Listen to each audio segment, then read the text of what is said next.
so first nice reason is biggest and growing market share. Okay?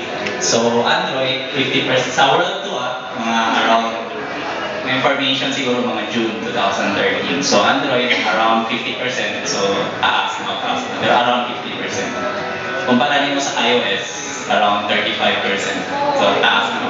Sorry sa mga iOS na fanboys, ako lang kay iOS ko nang medyo competitor sa Android. So iOS lang ako may compare.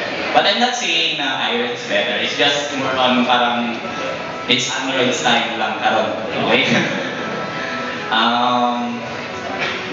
Next reason is open source. So ayan, so open source, yung mga developers may full access to functionality. So no industry player can restrict development.